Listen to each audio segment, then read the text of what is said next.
abis itu Rolling Stone. Kayak pasti itu seru banget gitu. Lu punya pengalaman-pengalaman yang menurut gue andai gue bisa melihat itu pada saat dulu gitu. Cuman ya gue tidak hidup di era itu. Ya, pertanyaannya apa? Pertanyaan. Hello, welcome back to Rewind. Di thumbnail sudah terlihat ya pasti Iya. berbeda. Hari ini cukup spesial karena kita berada di rumah 470 meter. Selamat datang di Rewind Soleh Solihun. Selamat datang. Biasanya kan polos kan Iya di biasa. meja. Benja, Ya background makanya. biru. Ya makanya gue kemarin nanya memang nggak ada meja, gue nggak ada meja gede terus Ya. apa dinding polos gue bilang. Makasih Kang, udah diizinin. Iya nggak apa-apa, gue daripada gue Kalam Sutra. Itu dia. Gue sih, udah lah nggak apa-apa, suruh ke rumah aja lah kalau mereka mau.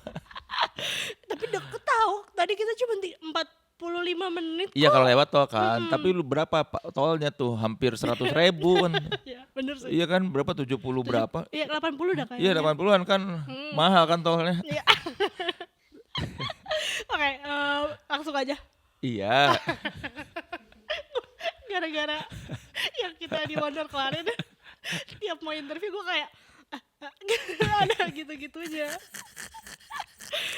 Oke. Iya, ini mic-nya harus begini apa begini? Eh, Ini tipe yang gimana? Enggak kan ada tipe-tipe mic yang kita harus begini apa cukup begini? Begini ya? Ah ya udah. ya, ini. Ya, soalnya bentuknya kan kayak yang bagus gitu. Biasanya di meja gitu. Oh ya, Audio Iya. Technica. Bagus kan? Punya gua mikrofon waktu itu masih ada tuh gara-gara pandemi beli. Tapi lu tetep aja pakai HP. Ya itu kan dulu buat Zoom gitu kan zaman pandemi kerjaannya kan online Zoom apa kadang-kadang suka kalau mikrofon bawaan nggak bagus akhirnya gue beli mikrofon. Nggak perlu pakai juga. Enggak. Kenapa? Udah pas pandemi doang kan butuhnya cuma buat Zoom. Kalau ada kerjaan online apa Zoom makanya gue beli mikrofon begitu biar bagus aja. Ini kan juga bagus, biar bagus. Iya kan gue bilang gue juga punya gini. Oke, ini rewind Kang, kita akan merewind hidupnya Soleh Solihun. Soleh Solihun di Antapani. Kayak tepatnya di kampungnya ya katanya. Iya ya, gue tinggal di Cibodas namanya. Desa Cibodas Antapani gitu. Tapi gua lahir di situ di kampung itu. Tapi waktu kecil gua umur setahun pindah ke Kabupaten Bogor. Di daerah namanya Narogong, Desa Narogong. Itu ada sekarang ini kantor PT Telkom. Dulu SKSD Palapa, Stasiun Kendali Satelit Domestik Palapa. Kayak PT Perumtel. Terus belakangan kan jadi PT Telkom karena bokap gue kerja di situ.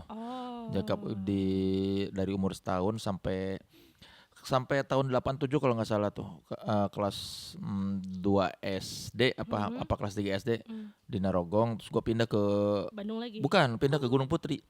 Bogor juga. Kabupaten Bogor juga, Desa Gunung Putri itu. Gunung Putri dari 87 sampai gue lupa bokap gue pada sampai tahun berapa ya tinggal di situ. Pokoknya gue 97 gue kuliah ke Bandung.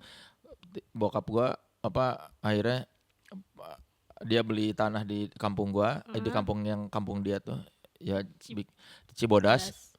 Ya udah 97 gua di Bandung sampai 2004. Baru ke Jakarta. Iya 2004 ke Jakarta. Keluarga gua tahun 2000 pada pindah semua ke Bandung dari Gunung Putri itu kayak gitu. Kan kalau misalnya ngelihat lo yang sekarang nih, Iya. impresi orang kan Soleh Solihin versus everybody lah. ada orang yang ngomongin seperti itu karena ciri khas lo. Iya. Tapi kalau ngomongin Soleh Solihin kecil dulu, itu kayak gimana sih Kak? Soleh Solihun kecil dulu tuh gua kecilnya sekecil apa nih? Beda-beda. Sekecil apa? Spesifik yang mana nih? Beda-beda. Kalau setiap gua nanyain soal kecil, dibayangin gua tuh kayak SD. SD-nya kelas berapa? Karena tadi kan gue udah bilang beda. Tahun 87 dari kecil sampai 87 gue tinggal di Narogong. Dari 87 sampai 97 gue tinggal di Gunung Putri. Itu kan beda Soleh. Iya. Soleh Solihun Narogong kayak gimana? Kalau Soleh Solihun Narogong itu kata nyokap gue kan Narogong tuh Kabupaten Bogor. Itu sebetulnya Sunda, tapi nggak sehalus Bandung Sundanya. Jadi kata nyokap gue, dulu tuh gue di rumah masih ngomong bahasa Sunda yang halus. Gara-gara di Narogong keluar rumah, gue ngomong Sunda halus diketawain sama temen-temen, kok Sunda lu Sundanya halus banget. Jadilah gue ngomong Sunda kasar, bahasa pergaulan gitu. Kata nyokap gue malah malu katanya kalau ngomong Sunda halus diketawain sama teman-teman karena bahasa Sundanya kok halus banget gitu. Jadi aja gue udah agak susah sekarang ngomong Sunda halus. Bahkan sama nyokap gue juga yang harusnya Sunda halus jadi nggak halus. Ya kayak ngomong ke bahasa teman aja. Padahal kan sama orang tua harusnya Sundanya halus. Nah itu kata nyokap gue gara-gara itu gue tinggal di Narogong. Terus di Narogong tuh selain ada kantor dulu Perumtel, sekarang jadi PT Telkom. Dulu tuh ada namanya pabrik semen PTSC, PT Semen Cibinong, PTSC tulisannya. Sekarang jadi Holcim. Nah dulu di kampung gue di Narogong itu karena dekat pabrik semen, polusi udara dari semen kayaknya dia mengolah semen ya. Jadi di Narogong tahun segitu tuh tahun 80-an tuh dia atap rumah terus pohon-pohon putih. Enggak ada pohon hijau. Putih semua. Pohon-pohon tuh putih. Genteng putih. Karena itu abu semen itu.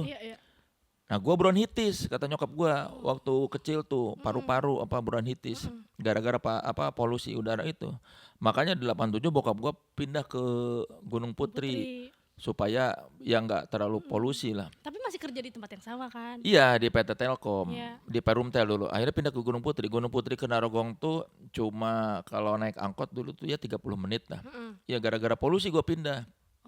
Ya dan masa kecil di Narogong tuh gue masih inget zaman dulu kalau ada bioskop ada film mau main tuh selalu ada orang nyebarin pakai mobil, pakai toa pengeras suara. Dia ngasih tahu nanti sore saksikan film ini, disebutin sama dia maju keliling-keliling pokoknya jalan itu terus kayak tahu.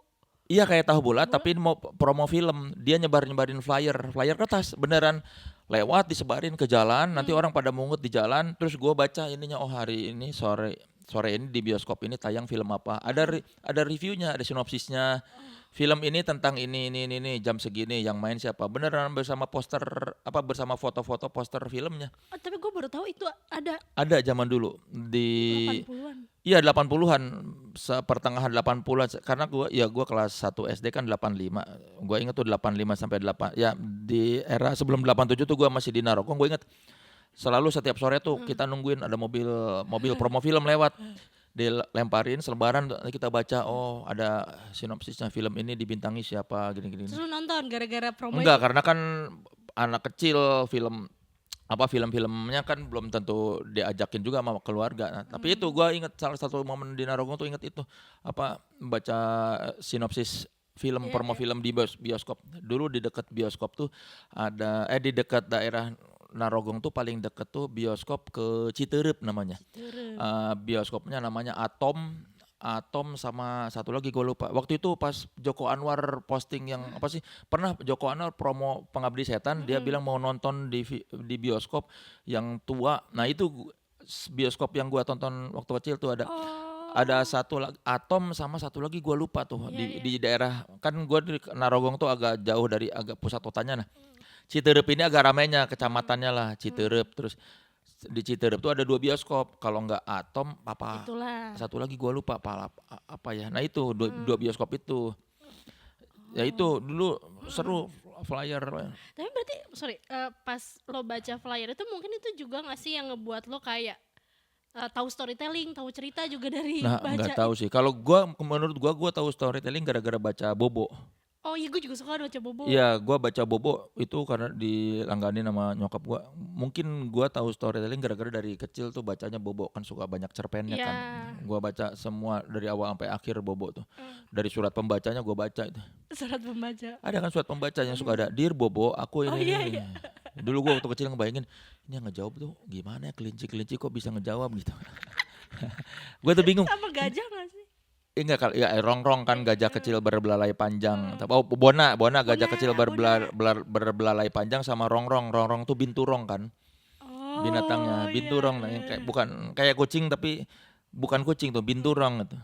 Nah itu, ya itu masa kecil di situ gue ingetnya itu. Terus di Narogong tuh gue inget ada tim bola Tarkam gitu, namanya Japantus, pelesetan dari Juventus kan, beneran, pelesetan dari Juventus namanya Japantus. Jadi Japantus tuh menggambarkan di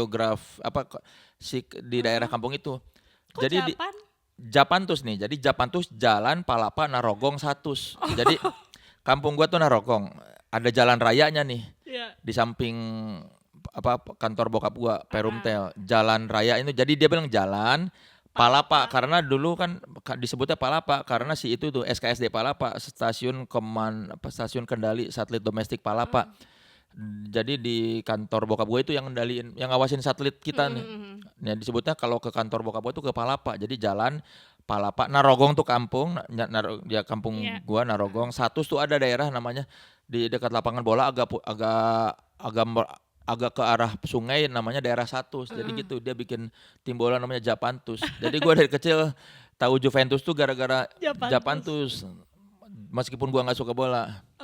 Oh, gue pikir ada yang mau lo ceritakan dari Tarkam itu. Enggak, gue cerita aja itu salah satu momen-momen yang gue ingat di kampung di Narogong itu. Kalau di Gunung Putri? Nah kalau di Gunung Putri kan udah agak lebih mix lagi. Kalau di Narogong ini benar-benar kayak apa ya, bisa dibilangnya kampung lah. Nah begitu pindah ke Gunung Putri, gue tinggal di daerah namanya BTN Gunung Putri Permai, itu lebih mix lagi karena banyak orang Betawi, orang-orang dari yang Jakarta yang pada pindah ke Bogor gitu, yang mungkin nggak tahu, pokoknya pada pindah ke situ. Jadi nggak berbicara bahasa Sunda gue di situ. Oh gitu, bahasa kayak Indonesia. Nah gue inget banget pertama kali pindah ke Gunung Putri, gue bingung mau disuruh beli pulpen sama nyokap gue, bahasa Indonesianya pulpen apa ya? Takut salah, gue pikir kan pulpen bahasa Sunda. Ke warung gue mau beli pulpen, apa ya bahasa Indonesianya pulpen? Terus gue ballpoint. Gue pikir kayaknya bahasa Indonesianya pulpen ballpoint. Terus dia bingung, tapi kan ngerti ballpoint. Cuma kan kayak ini anak kok baku banget ballpoint gitu. Karena gue takut salah, takut orang bukan pulpen bahasa. Tapi berarti ada secara bahasa lu pikir itu adalah bahasa Sunda ya, karena lu terbiasa untuk ngomong bahasa Sunda. Iya, di Narogong tuh bahasa Sunda terus, gue jarang ngomong bahasa Indonesia. Makanya begitu pindah ke Gunung Putri, kan itu nggak ada yang bahasa Sunda di situ, orang-orangnya kan orang Jawa, orang Betawi segala. Lebih general aja ya kalau di Gunung Putri itu. Tapi kan salah satu yang gue dapat lah dari risetnya, sebetulnya dari kecil tuh lu punya religiositas yang, atau at least lu takut banyak hal. Ya gue tuh dari itu masuk ke era di Gunung Putri kelas 5 apa. Nah itu gara-gara gue sering baca majalah Hidayah. Lu tau gak majalah Hidayah yang covernya serem kan, orang siksa kubur, siksa neraka. Gara-gara gue baca majalah itu, terus suka banyak tulisan soal mati suri terus lagi pas di azab. Iya pokoknya soal kematian, banyak bicara kematian buku itu. Terus lagi pas SD itu kalau nggak salah teman komplek gua di Gunung Putri itu ada yang meninggal ketabrak mobil di jalan tol gara-gara nyebrang di jalan tol malam-malam.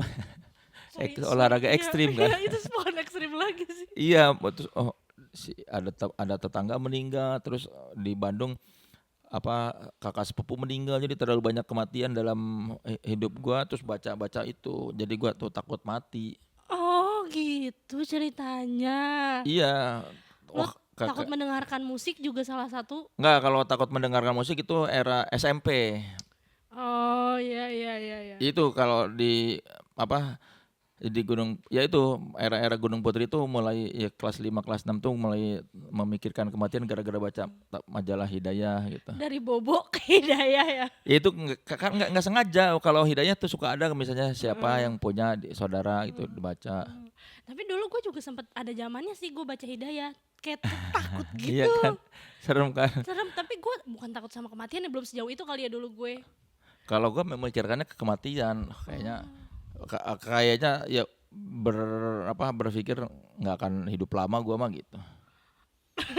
Tapi menurut lo hidup lo lama gak? Iya, orang target gue 18 tahun. Kenapa lu punya target 18 kayaknya, tahun? Kenapa kayaknya? Iya kan dulu tuh wah kayaknya paling tua juga gue 18 tahun, udah gitu, nggak tahu, terpikir aja dulu. Kayak lu inget gak maksudnya kenapa lu bisa berpikir Ya nggak 18 tahu, tahun? tiba-tiba ada aja. Aneh banget. Iya namanya juga anak kecil. Ya gara-gara gue takut mati, terus ini mah kayaknya gue mah paling lama juga 18. Ya sekarang 46 udah jauh lah, lumayan lah dari apa perkiraan. Ya, berarti udah 3 kali ya itu ya. Iya lumayan. Hidup yang lu perkirakan itu kan. Oke, tapi soalnya gue berpikir bahwa kayak religiusitas yang lo punya tuh kayak dari keluarga. Oh iya dari keluarga, tapi religiusitasnya tuh ke sholat itu kan, tapi nggak semua orang yang rajin sholat takut mati ya maksudnya. Memang dari kecil gue tuh ya religius karena kan dari zaman ya tinggal di Narogong, kalau kakek nenek gue dari nyokap datang ke rumah, dia ya selalu kita selalu sholat apa berjamaah di rumah gitu. Ya jadi terus apa disuruh ngaji sama kalau kakek gua kakek sama nenek gua kadang-kadang misalnya berapa bulan tinggal di rumah apa habis nengokin dari Bandung ke Narogong atau Gunung Putri lama, nanti gua ngaji sama mereka gitu. Tadi yang lo bilang lo takut mati, lo takut matinya kenapa? Maksudnya kayak dulu lo mikir kayak aduh masuk neraka nih gitu atau apa? Iya takut aja di dalam kubur disiksa. Oh. Ya. Kalau kematiannya kan pasti terjadi, cuma kan nah itu takutnya nanti di dalam kuburnya kan disiksa itu. Orang kalau kata guru agama kita nggak cebok aja bisa disiksa di alam kubur. Masa? Iya kalau laki-laki nih pipis, terus nggak membersihkan pipisnya, itu bisa disiksa. Oh gitu. Iya jadi bukan cuma korupsi, bukan cuma kejahatan yang lain gitu. Iya, sebatas apa nggak cebok aja kan bisa disiksa di alam kubur, makanya wah takut. Ngomongin orang juga kan katanya. Iya kalau itu iya sih. Iya. Logik sih, cuma kan nggak usah kebobok logik, nggak usah bobok logik. Iya kalau cebok juga itu. Tapi kan merugikan diri sendiri. Iya kan tidak merawat diri sendiri. Makanya gua kalau apa pipis di pohon atau apapun tetap bawa air karena inget itu. Makanya orang suka Kenapa sih pipis di dekat pohon? Iya kalau misalnya di jalan lagi motoran atau apa nggak ada tempat atau apa misalnya orang pada ini ya udah, atau kalau misalnya lagi kemana terus jauh dari WC ya kan. Kalau nggak ada air gimana coba? Pakai tisu. Tapi harus selalu dibersihkan. Ya, tapi gue mah minimal ada air mineral buat cebok. Tapi berarti kalau bule-bule? Nah makanya pada disiksa semua tuh. Oke. Tapi di masa itu juga lu mengenal Iwan Fals. SMP sebetulnya ya. SMP Iwan Fals itu sebetulnya dari SD kelas berapa udah kenal Iwan Fals, gara-gara kalau ke Bandung apa kakak sepupu gue selalu cerita soal Iwan Fals dan gue selalu dengerin kaset Iwan Fals di kamar dia. Tapi ya cuma sesekali kalau pas ke Bandung atau apa. Beneran sukanya tuh gara-gara ya itu SMP kelas 1 kalau nggak salah ya. Lupa apa kelas 2 minjam kaset dari temen. Zaman dulu tuh apa ada temen bawa kaset pinjam semua muter gitu kaset tuh pinjam nah. Salah satu yang gue dengerin tuh ya itu Iwan Fals. Dulu citra Iwan Fals dari kacamata anak SD, SMP atau soleh-solehin pada saat itu seperti apa yang ngebuat kayak gue ini ya dari kecil pas denger Iwan Fals mudah mengerti liriknya. Terus mudah dicerna, apalagi Iwan Fals 80-an tuh kan dia ketika era popnya bagus banget tuh. Dia kan ada meskipun pop ada country, ada rocknya cuma sedikit, tapi Iwan Fals 80-an tuh banyak pop karena si musik arrangernya antara Bagus AA atau Willy Sumantri itu. Willy Sumantri meskipun country tapi popnya catchy lah, mudah dicerna dan mudah dinyanyikan, terus denger liriknya tuh gampang ngerti kita. Meskipun anak SMP kelas 1 tahu ini tentang apa lagu, nggak perlu kuliah tinggi-tinggi buat memahami lirik lagu Iwan Fals. Makanya gue dari kecil ini enak ini lagunya, langsung jatuh cinta gue. Berarti ibarat lu pertama kali mengidolakan seseorang tuh Iwan Fals ya? Iya, walaupun kata nyokap gue lagi kecil gue pernah mengidolakan panglima tentara gitulah. Gara-gara lihat di berita gagah. Kata nyokap gue lupa lah, pokoknya SD entah TK gitu, dia bilang tuh dulu kalau lihat di berita lihat jenderal ini kayak senang pengen jadi kayak gitu karena gagah katanya. Tapi gue lupa nama jenderalnya siapa, panglima apa gitu. Tapi lu nggak inget juga berarti mengidolakan panglima itu? Enggak, gue dikasih tahu nyokap gue lagi kecil, berarti kan itu TK atau ya masih kecil banget. Gue denger cerita dari nyokap aja. Berarti dari panglima TNI beralih ke musisi mengidolakan. Iya, sebelum Iwan Fals ke Zainuddin MZ dulu. Oh, ada ya. Iya, karena dulu dulu tuh kan kalau tahun 80-an kawinan, sunatan, itu orang nyetelnya pidato khotbahnya Zainuddin MZ. Kasetnya laris loh, kaset-kaset Zainuddin MZ tuh diputar di rumah. Khotbah tapi kocak. Oh gitu. Jadi dia tuh kayak gimana? Misalnya apa ya? Salah satu beat Zainuddin MZ yang paling gue ingat gini. Hai orang-orang yang beriman. Yang tidak beriman tidak hai. Kayak gitu. Iya, jadi dia tuh misalnya habis bacain ayat, nanti dia terjemahin, itu kan banyak ayat yang artinya awalannya hai orang-orang yang beriman. Dia masukin bercandaan di situ. Yang tidak beriman tidak hai. Itu jadi ya itu kan ya lucu lah maksud gua. Menarik. Iya, tapi satu khotbah tuh lucu dia tuh. Dia nyeritain banyak lah. Cuma gua nggak tahu sekarang kalau orang itu bukan Zainuddin MZ atau kalau orang itu mungkin siapa bawain dengan kayak gitu, bisa jadi orang marah kan ya.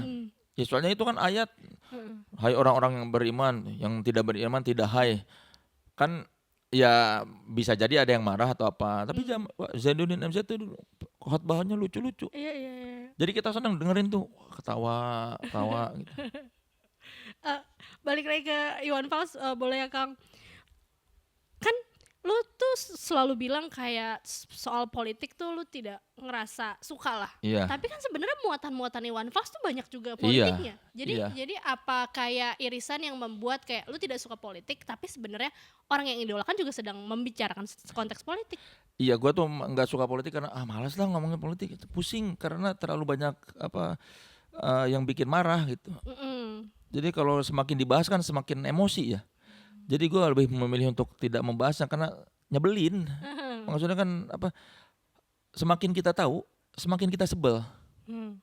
Iya nggak kan, kayak makin tahu ini orang ini nggak bener nih. Sebetulnya kelihatan aja baik demi rakyat gini-gini. Tapi semakin kita ngerti semakin emosi gitu. Kayak merusak mengganggu hari-hari kan. Iya. Jadi mendingan lu mendengarkan aja dari lebih, Iwan Fals. Enggak, jadi gue memilih untuk apatis pada akhirnya.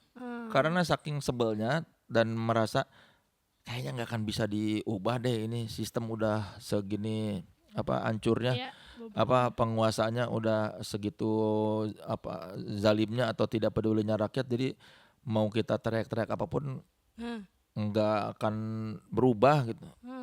Berarti apatis ini udah dari dulu? Dari dulu. Makanya 98 tuh gue ikut demo cuma 2 kali paling. Kenapa lu ikut demo dengan keapatisan? Gara-gara semua orang pada demo, terus itu kan tanggal 20 Mei kalau nggak salah. Ayo ini sekalian hari kebangkitan nasional, ya udah berangkatlah ke Gasibu di. Terus gimana? Ya udah panas. Makanya lo lihat film gua yang mau jadi apa? Silakan cari, nggak tahu sekarang ada di mana tayangnya, di Maxstream kali ya. Ada adegan tuh yang gua demo sama teman-teman gua, terus komentar di situ tuh panas, udahlah. Soeharto di Jakarta teman-teman gue lupa dialognya apa. Kayaknya lebih baik teman-teman UI lebih deket kan ke Jakarta, dia pasti bakal denger. Gue tuh dulu zaman 9 kan itu pergerakan tuh 97 tuh udah mulai tuh aktivis kampus tuh bergerak. Betul. Ada demo kecil-kecilan sebelum akhirnya 98 demo besar tuh. Gue inget tuh pertama masuk 97 senior aktivis, ayo kita aksi turun ke bawah ngasih ya gitu yang sign gitu. Mereka bikinin, ayo kita ke bawah dibagiin nih sign gitu buat aksi. Terus iya nanti nyusul. Gua lipat, gua kantongin, males panas. Terus teriak-teriak di Jatinangor pula, kayaknya jauh kan ke Jakarta. Yang di Jakarta aja nggak didengar kan saat itu. Iya. Sempet tuh ya pas pertama masuk diajakin ke markas aktivis gitu, ada namanya keluarga aktivis Unpad. Pada serius gini ngomongnya. aduh gue pusing. Terus akhirnya nggak usah lah, gue senang-senang aja lah. Makanya lo malah menulis hal yang lain ya? Iya, makanya gue bikin majalah kampusnya kan Karunggoni, majalah entertainment, bukan majalah politik. Karena udah ada majalah politik di Vkom Unpad waktu itu, ada di Jatinangor sama Faktum. Gue tidak terwakili oleh dua media itu.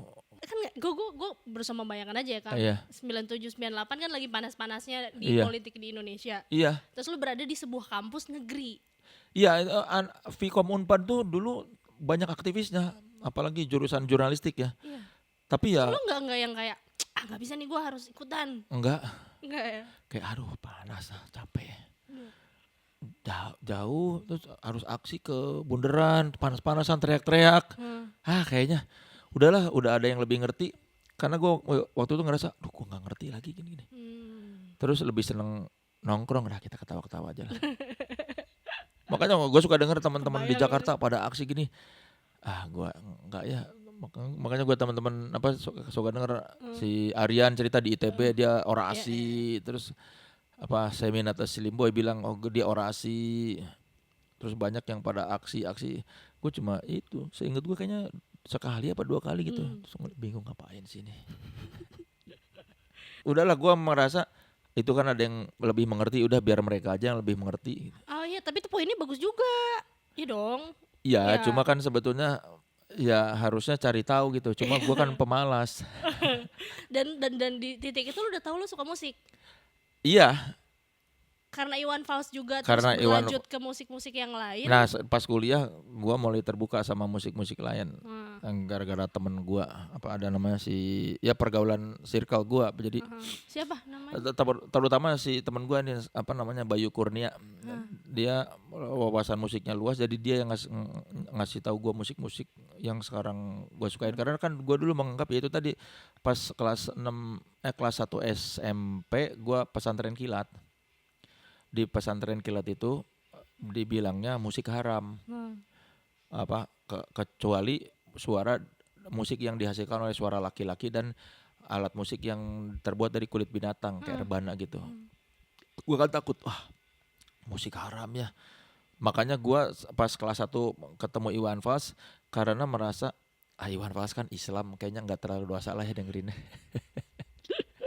Tapi pas kuliah gue udah nggak tahu, mungkin keimanan udah mulai menipis atau karena hasrat mendengarkan musik begitu besar, jadi gue pas kuliah ya udahlah gue dengerin aja semuanya lah.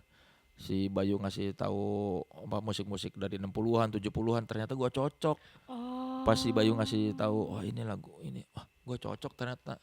Tapi dari 1 SMP ke kuliah berarti yang lu dengarkan kayak Iwan Fals lagi karena ketakutan itu ya, Kang? Iya, padahal teman sebangku gue waktu SMP tuh dia kaset-kaset tuh banyak banget, dia kaset-kaset baru selalu bawa ke kelas, dia ngasih nunjuk nih album GNR yang baru. Terus lu gimana? Ya gue lihat-lihat doang gambarnya, gue nggak terlalu pengen mendengarkan. Pas main ke rumah teman gue itu banyak dia kaset-kaset rock, metal, terus yang 90-an itulah yang lagi rame. Gue cuma ngeliatin doang covernya karena gue mau dengerin. Takut kalau dia mah Kristen, kayaknya nggak apa-apa kalau Kristen. Karena ada teman gue ini Kristen, teman sebangku gue ini, jadi dia tidak tahu musik itu haram. Tapi lu ada bilang kayak tapi kalau di agama aku enggak lah, biarin aja lah. Nggak usah gue pendem aja. Gue nggak bilang-bilang ke orang tahu musik itu haram gitu. Enggak, gue bukan tipe yang gitu dulu. Tapi lu pusing sendiri gak sih? Enggak ya? Enggak juga ya? Ya akhirnya itu tadi, ya udahlah gue dengerin Iwan Fals aja. Iwan Fals. Iya, waktu Nirvana ada segala macam, teman-teman sekelas pada. Ya kan itu era alternatif dan ya era musik yang bagus lah sebetulnya di industri di luar negeri juga tapi itu gara-gara takut. Dan nggak ada FOMO-FOMOnya juga ya? Ternyata. Enggak, gue orangnya nggak pernah FOMO kayaknya dari dulu sampai sekarang. Gitu. Gue kalau orang lain melakukan, gue nggak merasa harus melakukan kalau nggak suka. Gue nggak, kayaknya gue lupa. Gue kayaknya hampir tidak pernah ya melakukan sesuatu karena orang lain melakukan dan gue pengen ikut-ikutan gitu. Karena kalau di masa hidup yang panjang kan menurut gue pasti dalam satu bagian pernah tuh mengalami itu. Ternyata lo enggak ya?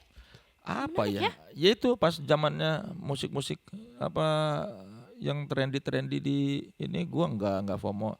Semua orang mendengarkan GNR terus Nirvana atau gue cuma tahu aja. Oh, teman gue suka nyanyi di kelas. Oh tak tahu tapi gua nggak yang pengen ngedengerin. Iya. Di kuliah itu tadi lo terinfluence banyak sama musik. Iya. Tapi di titik mana lo kayak oke, musik dan jurnalis.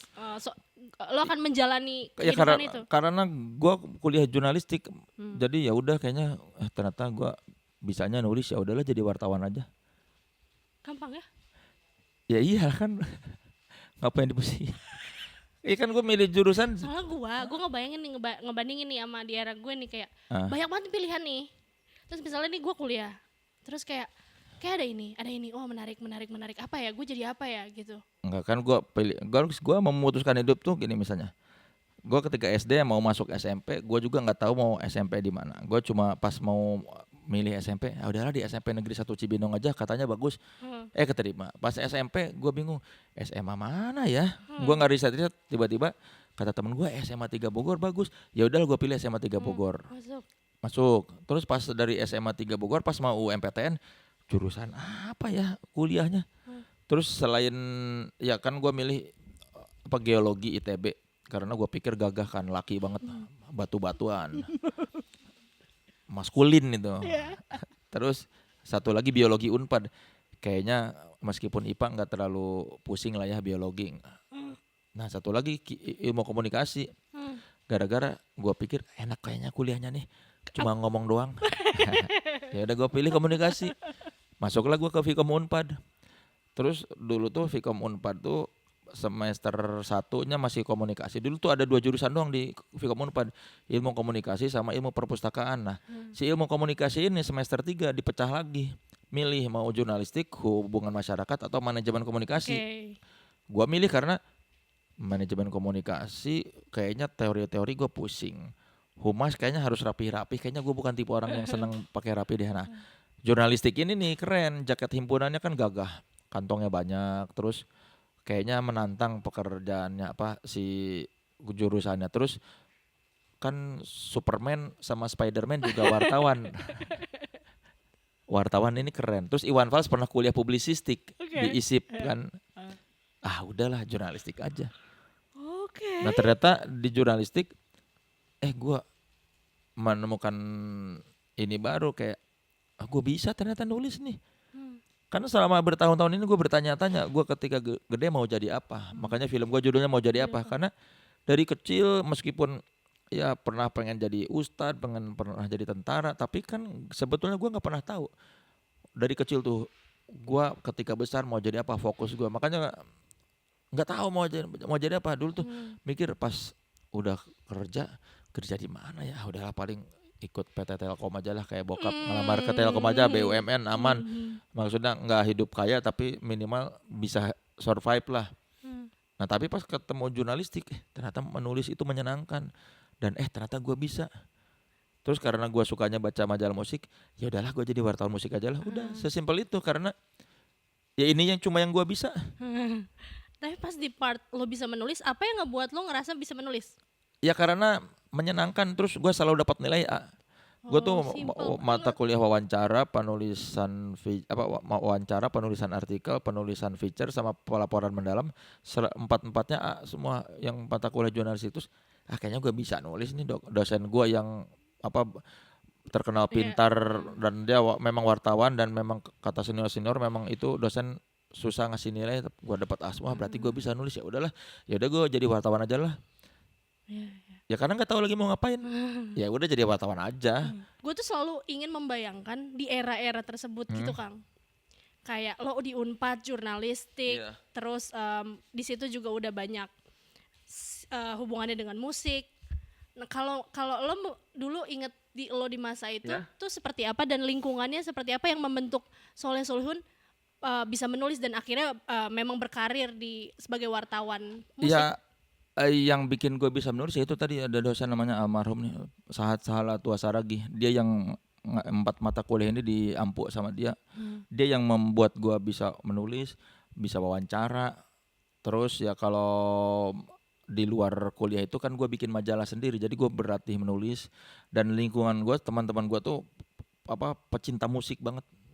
Circle gue nih, teman-teman dekat gue ini memang ngomonginnya musik. Jadi kalau dengerin di kosan, apalagi nongkrong di kosan, nyetel kaset, lagi ngapa-ngapain selalu ada kaset, Iya. ngebahasnya musik gitu. Jadi nongkrong di kosan tuh ya salah satu yang dibahas ya musik misalnya. Jadi ya lingkungan membentuk gua, dan ya itu kebetulan gua bisanya jurnalistik, terus gua suka musik, udahlah jadi wartawan musik aja lah. Sama dosen yang tadi siapa namanya? Pak Sahala. Pak Sahala, ada nggak bagian-bagian yang diajarin dan lo masih ingat sampai sekarang?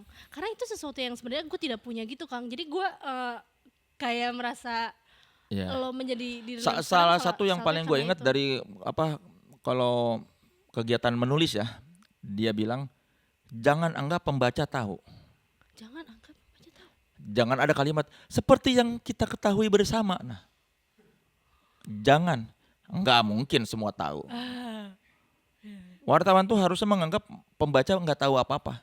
Kita kasih tahu. Misalnya kalau gue mau menulis Tiara Dianita, jangan anggap ketika gue menulis ya podcaster Tiara Dianita, belum tentu semua tahu. Jadi harus dianggapnya tuh semua yang membaca tuh nggak tahu. Jadi harus dikasih tahu misalnya Tiara Dianita dari Maple Media misalnya. Jadi minimal ketika menceritakan orang, ya itu yang contoh paling gampang ya. Anggap pembaca nggak tahu. Jangan anggap semua orang udah tahu. Misalnya ketika lu mengenalkan Soleh Solihun, belum tentu ada orang tahu, belum tentu orang semua tahu gua. Jadi bersama Soleh Solihun, siapa itu Soleh Solihun? Nah, harusnya misalnya dia Soleh Solihun komika, sutradara atau wartawan gitu. Jadi harus seperti itu. Yang satu yang gua ingat dari Pak Sahara tuh gitu, jangan menganggap pembaca tahu, anggap saja, Menarik. anggap aja dia belum tahu. Jadi tugas kita untuk memberitahu. Iya. Kalau secara teknik wawancara? Teknik wawancara, gue sebenarnya teknik wawancara tuh inget dari ini, bukan yang paling gue inget dari ini, namanya Andreas Harsono. Dia ini dari Yayasan Pantau. Lu pernah dengar nggak? Nah, Yayasan Pantau, dia ini kalau nggak salah ketuanya atau apa. Yayasan Pantau ini kan dia punya concern besar terhadap jurnalisme ya. Gue juga pernah ikut short course 2 minggu di Yayasan Pantau. Itu yang membentuk gue jadi menulis, menurut gue ya makin matang ya di Yayasan Pantau. Jadi Andreas Harsono itu salah satu yang kenapa gue bilang pertanyaan tuh nggak usah panjang-panjang. Andreas Harsono yang selalu bilang, dia lebih ekstrim lagi tuh, wawancara gitu itu nggak ada, itu harusnya infotainment, entertainment dan jurnalistik tuh tidak seharusnya kalau dia lebih strict lagi, tidak seharusnya digabungkan. Harusnya dipisah. Iya, kalau lu mau wawancara ya udah nggak usah jadi entertainer. Makanya makanya dia bilang pertanyaan tuh simple aja, yang orang ingat kalimat terakhir. Itu dari dia, nggak usah kita ngasih panjang-panjang, langsung tanya aja.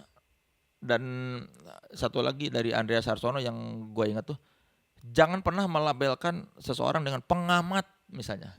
Pengamat musik, kan urusan dia nggak musik doang. Kalau misalnya kita mau wawancari seseorang, misal lu mau cari gue soal musik,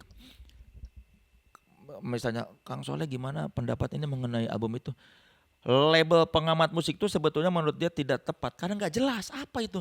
Emang ada orang kerjanya sehari 24 jam mengamati itu? Enggak. Mendingan tulis misal kapasitas gue sebagai apa? Soleh Solihun misalnya mantan wartawan Rolling Stone, atau tulis aja Soleh Solihun jurnalis musik. Lebih spesifik. Gue mau mewawancari lu misalnya di kapasitas tuh sebagai apa ketika diwawancara? Apakah sebagai podcaster ataukah sebagai misalnya direktur di perusahaan? Jadi ketika orang ditanya tuh ada konteksnya. Misal kita wawancara siapa ya? Misal kita wawancara ini aja paling simpel. Ditulisnya di bawah tuh public figure atau artis. Apa? Lu wawancara dia misalnya Reza Rahadian. Kalau dikata wawancara Reza Rahadian buat film Pangku, Reza Rahadian sutradara. Reza Rahadian dia Habibie Ainun, Reza Rahadian iya aktor atau pemeran Habibie. Spesifik, kita jangan Reza Rahadian artis. Artis itu apa, itu terlalu luas. Pengamat musik, pengamat politik, jangan. Pengamat musik juga banyak, misalnya siapa ketua yayasan ini kan misalnya itu. Misalnya apa analis politik dari yayasan apa kan lebih jelas, jangan pengamat politik. Dia kan enggak 24 jam mengamati kalau kata Andreas Harsono ya. Menarik. Tapi berarti kalau misalnya lower third Soleh-Solihin hari ini apa? Ya enggak tahu lu Nah, soalnya aku ya tulis aja komika, sutradara atau misalnya mantan jurnalis ya atau podcaster atau sana. Karena kalau misalnya nih dalam format rewind, gue akan menginterview lo sebagai seorang Soleh-Solihin yang punya perjalanan karir. Ya udah tulis aja semuanya. Kan maksudnya kayak gini, kayak orang tuh jangan terlalu ya itu tadi public figure apa? Iya, kalau itu gue setuju. Artis spesifik aja, pengamat politik itu kalau kata ini langsung aja langsung. Ketika kita mau wawancarai misalnya yaitu apa? Siapa sekarang? Rocky Gerung. Kan harusnya jangan pengamat politik. Dosen. Tulis aja dia, dosen Universitas Indonesia. Kan orang jadi tahu, oh iya. Dia punya. Iya, jadi buat orang yang nggak ngerti, oh kenapa sih dia diwawancara? Oh dosen ilmu politik misalnya. Iya. Jadi jelas ada alasan kuat ketika kita meminta seseorang buat mengomentari sesuatu. Betul. Jangan cuma pengamat politik. Emang dia kerjanya apa misalnya? Pengamat politik, dia kerja di mana kok bisa jadi pengamat politik? Langsung aja tulis misalnya. Yeah. Analis di mana gitu atau itu tadi dosen ilmu komunikasi atau dosen ilmu politik. Nah, lu tuh punya itu tuh Kang, menurut gue punya basic jurnalistik yang walaupun di elemen-elemen mana lo akhirnya lo jadi komika, jadi stand up atau apa, lu tuh punya basic itu yang mungkin gue juga nggak punya gitu sampai sekarang. Makanya gue ini terus dan gue pengen masuk ke perjalanan lo di wartawan musik karena menurut gue di setiap apapun yang dikerjakan ya pasti akan ada selalu yang menarik. Trax Magazine, Playboy Indonesia gitu. Gue honestly gue pengen tahu banget karena dulu waktu gue tahu Playboy itu pas zamannya ini Kang, FPI. Iya. Kayak itu kan masih gue kecil gitu yang gue tahu kayak ih seksi majalahnya gitu. Tapi pas gue tahu sekarang kayak even lo menulis tentang aksara di Playboy. Iya. Itu kan kayak oh gitu ya, sesuatu yang gue juga tidak banyak ketahui pada saat itu. Abis itu Rolling Stone kayak pasti itu seru banget gitu. Lo punya pengalaman yang menurut gue andai gue bisa melihat itu pada saat dulu gitu. Cuman ya gue tidak hidup di era itu. Ya, pertanyaannya apa?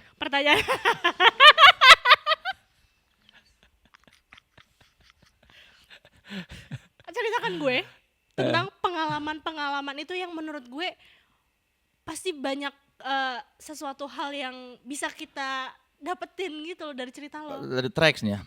Trax itu kan kantor gue pertama di Jakarta. Yeah. Gue masuk Agustus apa September gitu 2004. Gara-gara senior gue namanya Hagi Hagoromo, dia waktu itu jadi pemrednya. Kalau nggak salah seminggu apa 2 minggu sebelum gue wisuda dia nelpon gue, gue lagi nyari reporter, lu mau kerja nggak? Oh, ya udah, gue kerja aja. Tadinya kan gue niatnya abis lulus, terus gue santai dulu dah di Bandung, bikin majalah musik apa ya, gue berpikir gitu. Terus tiba-tiba mau kerja nggak? Gue lagi nyari reporter, ya udah kerja aja. Masuklah gue di Trax 2004. Trax ini yang membawa gue masuk ke scene musik di Jakarta ya. Dari Trax itu gue kenal ya banyak musisi, makanya bisa akrab dengan Gigi itu gue pertama kali wawancara di Trax. Terus dan gue masuk di saat scene musik independen Indonesia lagi bergairah tuh 2004 tuh. Karena dari 2002 mulai menggeliat, terus 2004 itu mulai ada muncul potensi ini band-band indie ini jadi raja pensi nih 2004 tuh. Upstairs. Ya, mulai aktif nih kan Seringai, Aryan baru bikin Seringai berapa tahun pas gua masuk tuh. Terus kayak Upstairs, White Shoes, The Adams itu baru mulai tumbuh nih. 2005 banyak tuh. 2005 nih jadi band-band indie tuh jadi raja pensi. Upstairs, Seringai, Goodnight Electric, White Shoes. Wah itu lagi bergejolak tuh scene musik independen di Jakarta. Waktu itu pas gua masuk scene indinya baru pindah tempat nongkrongnya dari Bibis. Bibis tuh sebuah bar di Menteng yang bar blues sebetulnya. makanya cover tahu Jakarta Sekarang kompilasi ini JKT SKRG itu kan covernya Jimmy di depan Bibis tuh. Dari scene Bibis pindah ke scene Park.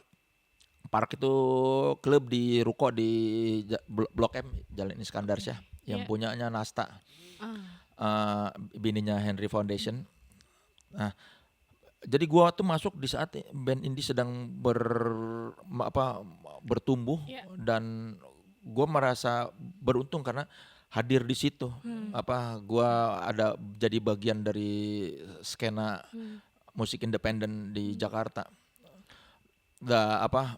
Datang ke Park ngelihat bagaimana band-band ya yang cikal bakal yang sekarang pada jadi senior di musik indie kan pada saat itu 2005. Terus kayak ngelihat gimana Upstairs tumbuh dari band di KJ tiba-tiba jadi Raja Pensi, ngelihat Goodnight Electric berganti-ganti formasi dari 2 jadi bertiga, sekarang jadi rame gitu kan. Ya menyenangkan itu era Park itu ngelihat klub independen ya. Kalau sekarang kayaknya nggak ada klub seperti ya mungkin klub independen isinya band-band indie gitu. Okay, Terus kalau di tulisan gua di Aksara sekarang tuh kan hipster tuh nongkrongnya di bar-bar yang cutting edge yang memutarkan musik yang hanya mau dimengerti dan disukain orang-orang tertentu. Nah, ini kan si Park ini bagian dari hipster.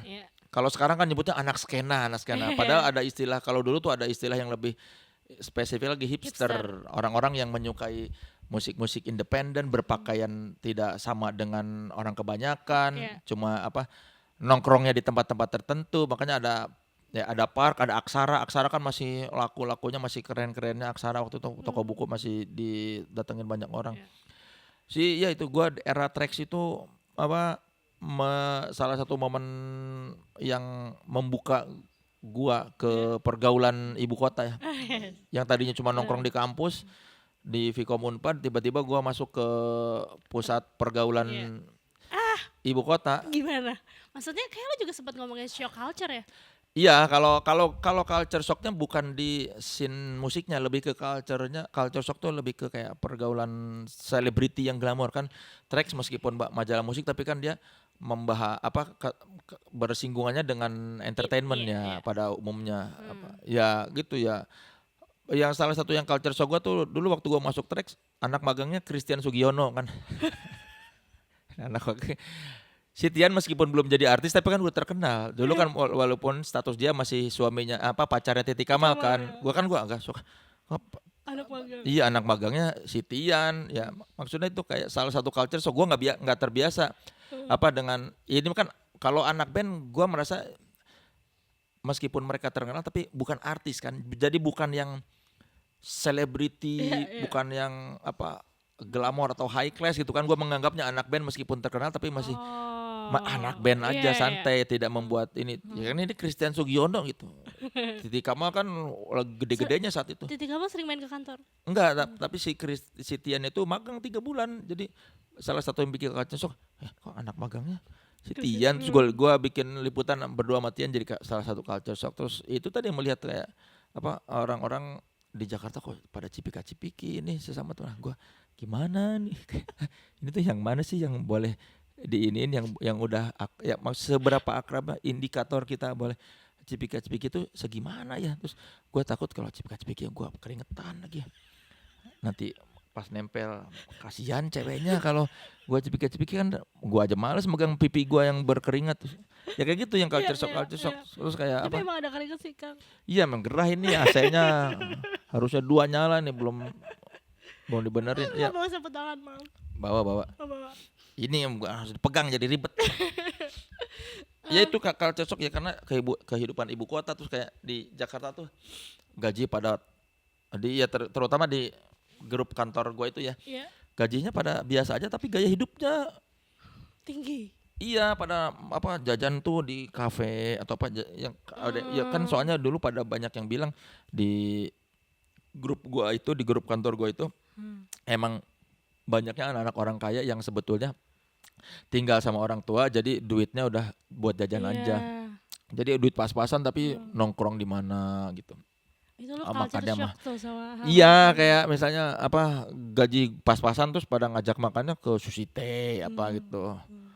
Ya salah satu culture shocknya gitu apa gua makan pengennya yang murah-murah aja terus kadang-kadang suka ngajak ya ke tempat-tempat mahal. tapi balik lagi Kang, balik dulu di Bibis dan Park itu. Posisi Soleh Solihun pada saat itu di mana? Dengan adanya di Adams, di Upstairs Ya band-band yang gua tadi. masuk Nah, sebagai wartawan tracks.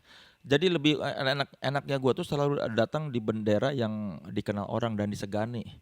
Jadi ketika orang pertama tahu Soleh Solihun, oh wartawan tracks. Dan kebetulan orang-orang menganggap tulisan gua bagus, jadi makin oh ini si Soleh dari tracks nulisnya bagus gitu. Ya gua diuntungkan selalu ada di bendera yang punya kredibilitas oke gitu loh. Makanya ketika masuk tracks kan saat itu memang lagi buat ya pecinta musik indie ya di Jakarta khususnya ya secara lebih kecil gitu emang lagi dibaca banget tracks tuh apa benar-benar majalah musik yang didengerin reviewnya karena kan yang di situ ada Aryan terus ya kalau dia di scene musik indie kan disegani jadi ada apa Red Bell-nya Aryan jadi orang tahu oh ini yang ngegarap orang-orang bener gitu. ya. Dan orang-orang itu juga membaca tulisan-tulisan Iya. kalian. Itu berarti udah ngekos sama Aryan atau? Belum, gua ngekos Aryan pas Playboy. Itu Pas kan Playboy. gua 2004 sampai 2005 di Pancoran di Cikoko namanya. Pas nyari kosan pas kerja ke Playboy baru gua ngekos sama Aryan. Kenapa pindah Kang? Kan padahal tadi lu ceritain ya Trax Magazine kan udah punya Nah kan itu kita tuh kecewa dengan manajemen. karena Manajemen tidak mengerti karakter majalah, tidak memahami jiwa redaksi. Justru kayak salah satu momen yang puncaknya adalah ketika kami pengen nerbitin edisi kan band Rolling Stones baru keluar album waktu itu Bigger Bang, album live kita kami mau naruh Rolling Stones di cover terus argumen mereka tuh ngapain naruh band itu nanti promo majalah Rolling Stone. Pertama itu kan tidak ada urusannya majalah Rolling Stone dengan band Rolling Stones. Terus kalaupun orang melihat ini promo kan ini beda. Rolling Stone itu majalahnya lebih dewasa, sedangkan Trax itu lebih remaja anak muda. Oh itu salah satu yang muncul kok gini banget sih kok apa argumennya gara-gara majalahnya sama dengan nama bandnya sama dengan nama majalah dianggapnya bakal mempromosikan kompetitor gitu. Wah itu salah satu yang bikin kita panas terus akhirnya anak-anak demo. Enggak bukan demo. Udahlah kita bikin majalah sendiri aja biar tahu yang ngelolanya benar gitu. Jadi tahu bagaimana harus memperlakukannya. Udah gitu sebelumnya kayak dapat iklan-iklan tuh yang kok ini nggak sesuai dengan karakter majalah deh kayak gitu. Kayak Ya banyak kayak produk-produknya. Kok gini kita maksudnya secara karakter ibaratnya gini loh. Secara personifikasi majalah Trax itu kayak pembaca yang ya anak-anak yang nongkrong hipster di park tadi. lah ya hipster tadi yang orang-orang yang seleranya cutting edge tiba-tiba lu anak-anak cutting edge nggak mungkin lah pakai produk kayak gitu misalnya. Analoginya kayak gitulah. Intinya memuncak terus akhirnya kita bikin majalah sendiri aja. Dihubungilah Erwin Arnada. Dulu Mas Erwin ini pernah jadi GM di Trax. Setelah itu dia keluar jadi produser Rex Cinema kalau nggak salah PH. Kami menghubungi Mas Erwin di kafe di Kemang tuh The Venue atau apa sih yang di dekat Habibie Center itu apa ya? Masih ada sampai sekarang. Ada, sekarang direnovasi ya. Gue lupa namanya apa sih. Iya. Ya pokoknya di kafe itu terus kami ngomong, "Mas, cariin investor dong. Kita bikin majalah musik yang lebih keren dari Trax yang bisa memfasilitasi semua kreativitas kita." Terus Mas Erwin malah, gue capek bikin majalah baru lagi. Ribet ininya ngurusnya, belum brandingnya, promosinya. Mending kita bikin majalah yang udah ada namanya. Terus tiba-tiba dia ngomong, kalau kita bikin Playboy gimana? Wah itu gampang namanya udah terkenal gini. Gue kalau nggarap Playboy maulah gue turun tangan lagi. Hah? Terus kita kaget, kenapa ke Playboy Mas? Orang kita pengen bikin majalah musik. Terus dia pokoknya intinya capek gue ngurus-ngurus dari nol gitu. Kalau Playboy itu ini brandnya udah terkenal, terus kita tapi Mas Playboy kan telanjang gini-gini. Terus argumen dia, justru kita kasih yang gak telanjang. Gue yakin di Amerika pun ada stok-stok foto yang kasarnya dia waktu itu pemikiran dia ada yang stok-stok foto yang gak telanjangnya kita masukin aja, dan kita mau membuktikan pada dunia bahwa Playboy bisa gak telanjang. Pasti Amerika juga pengen dong punya produk percontohan lah bahwa Playboy itu nggak melulu soal cewek telanjang. Kita kaget. Gua pikir nggak serius, tiba-tiba seminggu setelah kita ketemu di kafe itu, gua udah dapat nih license-nya. Jadi ya, kok tiba-tiba secepat itu tiba-tiba tek. Ya udah, yang mau pindah pada pindah. Ada berapa, sekitar 9 orang dari Trax itu kalau nggak salah. Berarti Kang Aryan juga ya? Iya, Aryan. Aryan juga ya? Iya, Aryan dan beberapa orang pada pindah. Ada beberapa yang lain, gua nggak enak kalau bedol desa apa. Ya udah itu kita. Kenapa lo memutuskan untuk pindah padahal tadi lo juga punya argumen soal Iya, tapi kan semuanya pada pindah. Ya udahlah. Karena udah nggak betah di sana. Tapi apakah yang tadi cita-cita lo bisa terwujud di Playboy apa enggak kan belum tahu jawabannya. Nah, kan iya, tapi akhirnya kan memang gue tidak menemukan kenikmatan sebagai seorang jurnalis di situ. Karena nulis gue dibatasin. Gue pengen ngasih topik-topik musik, selalu dibilangnya jangan terlalu musik, nanti kayak Trax, selalu gitu. Tapi gue jadi lebih berkreasi gimana caranya sebetulnya ngebahas musik, tapi tidak terlihat seperti ngebahas musik. Makanya gue bahas aksara. Gue bilang ke Mas Erwin, angle-nya Mas ini saya mau nulis soal hipster Jakarta. Nah dia seneng, apa tuh? Nah itu nggak apa-apa. Padahal gue mau nulis musik. Menyiasatinya dengan gitu. Jadi gue lebih mikir nih gimana caranya gue pengen nulis musik tapi tidak terlihat seperti menulis musik. Makanya gue banyak berkreasi di situ. Kayak gue nulis soal Rodman. Kru panggung itu. Di situ juga dengan alasan gini, Mas ini menarik soal cerita di balik layar gini-gini. Ya gitu, akhirnya gue lebih nyari angle dan menyiasati supaya gue masih bisa nulis yang berhubungan dengan musik tapi tidak terlihat seperti menulis musik. Sebagai jurnalis Playboy tapi sering berdekatan dengan sesuatu yang memang seksual atau enggak sih? Sensual, sorry. Iya kan fotonya seksi-seksi, tapi kan itu urusan fotografer. Gue bahkan nggak pernah datang ke pemotretan ya kan bukan di kantor. Jauh, biarin aja lah. Tapi yang lain suka ngikut. Ya fotografer sama reporter gue dan memang gue juga baru tahu Playboy tulisannya bagus-bagus setelah kerja di Playboy, bahwa salah satu wawancara terakhir John Lennon sebelum meninggal pun di Playboy. Terus ada satu buku The Playboy Interview itu dari Martin Luther King, terus Malcolm X kalau nggak salah, terus sampai politisi-politisi, penyanyi segala macam. Itu tokoh-tokoh besar dunia tuh ada di Playboy wawancaranya dan bagus-bagus tuh si wawancaranya tuh.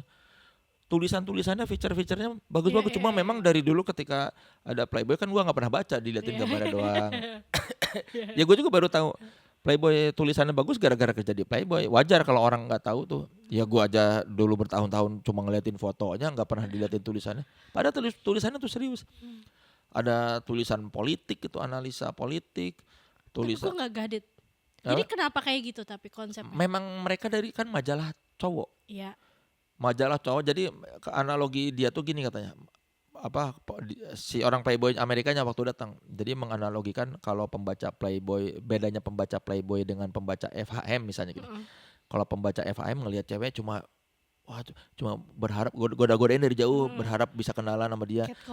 Iya, kalau pembaca Playboy, dia suka ngelihat cewek cantik, disamperin kenalan, gentleman gitu. Enggak yang kayak kayak bocah itu cakep malah goda-godain dari jauh mengganggu. Kalau pembaca Playboy itu tipe yang ada cewek cantik berkenalan secara gentleman gini-gini gitu kata dia. Serius isinya gitu. Bener-bener kalau baca tuh berat artikelnya tuh. Cuma memang kita ya sebagian besar mungkin enggak baca karena kan lebih fokus ke foto. Iya. Apa rasanya dapat penghargaan? Ya bangga dan kebanggaannya dua jadi kayak ada pembuktian bahwa sebagai jurnalis ternyata Soleh Solihun kredibilitasnya diakui. Kedua, bahwa ternyata tulisan dari Playboy bisa mendapat penghargaan. Jadi kayak sebetulnya jadi semacam nih, lu nggak percaya Playboy media yang bagus, ini tulisan wartawannya dapat penghargaan.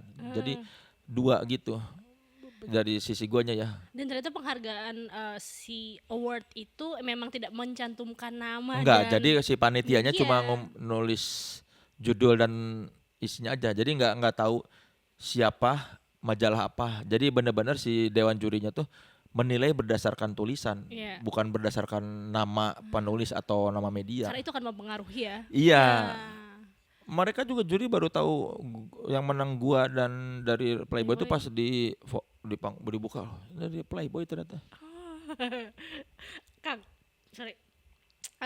Yang zaman FPI itu lo ada di mana? Ya ada di situ. Berarti lo pas dilemparin lo juga ada di. Oh pas lagi rame-rame dilemparin gue lagi DBD. Tapi pas demo-demo ada banyak kayak demo-demo di luar, demo diterima di kantor. Oke, dia misalnya nih di luar teriak-teriak, ayo kita masuk ke kantor, ketemu sama owner dan pemret. Gue ada di dalam situ, terus si yang demo-demo ini mengenalkan dirinya, saya dari ini, saya dari ini, saya dari ini, saya dari sini. Ya, ini keberatan kami. Salaman pulang. Iya, terus di luar marah-marah lagi. Oke itu. Iya, pas diterima sama kami, ya gitu. Cuma gue ingat banget meja di dalam ruang rapat, pemilik perusahaan sama pemret, sama ya ada beberapa redaksi, gue termasuk salah satunya, gue ngeliatin gitu. Perkenalkan kami dari ini, saya ini dari organisasi ini, terus ya semua kenalan, dia ngasihin map ini map. Tulis nggak tahu gue nggak membuka map ya, cuma ngasih nunjuk map ini keberatan kami. Terus terima kasih, udah keluar, nggak ada diskusi, nggak ada apa, benar-benar keluar. Terus di luar disambut media ngomong lagi gini nih ya, oh kami kenapa nggak ngomong ya nggak tahu ya nggak tahu ya gitu. Pas udah gue pikir kan mereka bakal marah-marahin atau bakal ya mencaci maki atau apa. Enggak, di dalam mah baik, maksudnya biasa aja gitu. Ya, terima kasih sudah menerima kami, ini keberatan kami ya, terima kasih. Udah di luar baru main lagi, enggak kami tidak suka dengan kehadiran Playboy gini. Dan itu berulang-ulang kan ya? Yang diterima cuma sekali itu kan, demo banyak. Saya ingat sih yang ada sih itu yang satu kali itu ada berbagai macam elemen, yaitu dari berbagai ya itulah perwakilan dari berbagai ya. Itu datang ke situ, udah di dalam mah nggak maki-maki kita, nggak ada yang ya gimana cuma itu ya, maksudnya memang tegas gitu, nggak yang jadi cair juga, tapi ya cuma gitu kenalan. Gua nggak buka sih itu isi mapnya apa, cuma ini keberatan kami, itu kayaknya kami sudah menandatangani pernyataan atau apalah gitu. Pokoknya intinya mereka tolong diterima, ini keberatan dari kami gitu. Kalau gugon-gugonnya penulis dan tim itu kayak apa? Maksudnya pada saat itu? Ya nggak bisa diomongin di sini lah. Nggak enak, takutnya nanti ada yang ini. Iya. Abis dari Rolling Stone. Iya. Karena salah satunya juga lo tidak merasa terwakilkan ya? Enggak kan, sampai bubar ya Playboy. Iya. Tapi lu juga punya rasa. Iya, sebetulnya kayak di Playboy itu, aduh gua pengen nulis musik banyak, nggak ada ruang. Cuma ya udah, gua bertahan sampai kelar aja, sampai bubar, sampai dikasih pesangon. Lu tunggu itu kan? Iya, karena kan ya mau kemana lagi, orang udah terlanjur ini baru 2 tahun masa mau pindah. Akhirnya kan bubar beneran, ya udah dikasih pesangon. Terus tiba-tiba pas pesangon udah mau habis, sebulan terakhir sebelum pesangon habis, si Rolling Stone nawarin mau kerja di sini nggak? Ya udah lah, emang gue mau jadi warta musik. Iya, terus gimana? Ini kayak cita-cita gue terwujud atau? Lebih ke akhirnya bulan depan ada duit. Karena udah mau habis duit pesangon kan. Rolling Stone, keseruan. Inilah. Dulu waktu gue di kampus kan pernah ngomong gini, kayak kalau ada majalah sih pengennya kerja di Rolling Stone kan, majalah musik paling bagus ya Rolling Stone. Tapi siapa yang mau bawa Rolling Stone ke Indonesia? Gue bilang tuh nggak ada lah, ternyata ada. Ya udah pas ditawarin ya dengan senang hati lah. Maksudnya buat seorang wartawan musik menjadi wartawan Rolling Stone tuh menurut gua puncak ini ya, puncak prestasi ya. Lu mau kemana lagi setelah Rolling Stone? Nggak ada lagi menurut gua majalah musik, walaupun di Inggris ada NME atau apa, tapi tetap aja Rolling Stone tuh kan salah satu brand yang puluhan tahun dan udah image-nya langsung orang begitu dengar Rolling Stone majalah musik. Seperti apa meja redaksi Rolling Stone Indonesia? Ya meja redaksinya seperti layaknya meja-meja lain aja, cuma bedanya pada dengerin lagu terus apa? Iya, dengerin lagu. Iya, kalau meja Hasif tuh banyak botol Coca-Cola bekas karena dia minumnya Coca-Cola mulu. Ya kalau meja Wendy ya banyak foto apa band-band metal gitu. Meja meja Ricky juga ya ada itulah Metal. ya itu CD-CD-nya CD metal gitu. Meja Soleh? Meja gua ada print-printan Katy Perry.